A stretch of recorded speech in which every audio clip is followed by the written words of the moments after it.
Hi everyone, Coach Alexa here. We are in the start of spring marathon season. Very exciting. We've had Manchester and Brighton as the two big UK races so far. More to come throughout April and May. I've done a video before on what to think about recovery-wise immediately post-race. So as a quick recap, we're broadly thinking about getting some food in you, some carbohydrates, and then a little bit later something with some protein in to help recovery, keeping moving and keeping warm.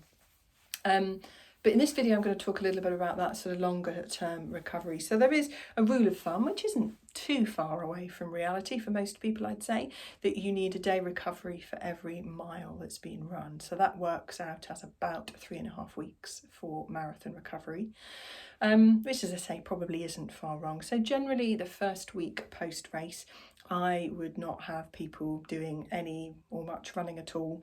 I might encourage them to go for a walk, get out on the bike, maybe get into the swimming pool, really focus on recovery in terms of what we're eating, nutrient-rich food, plenty of vitamins and minerals in that food, and looking a little bit at what protein you're eating, because all of that will really help the body to recover. The biggest aspect of running that the body needs to recover from is the impact loading. So we don't want to be doing much running really, because that's just continuing to load impact through our joints, which isn't necessarily what they need at that point.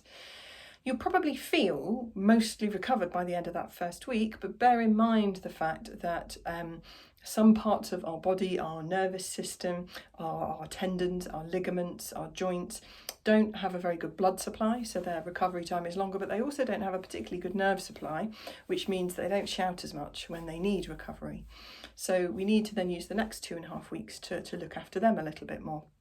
So continuing to eat well, get plenty of sleep and rest.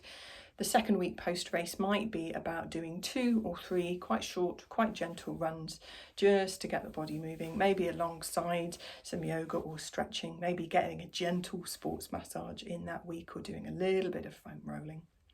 Third week post-race, I would maybe think about getting people back in their normal training week. So if they've got a rhythm to their week, getting them back into that regime again, and maybe just starting to make the sessions a bit more interesting, adding a little bit of pace stuffed in there, just a tiny amount, to get the legs moving and turning over a little bit quicker.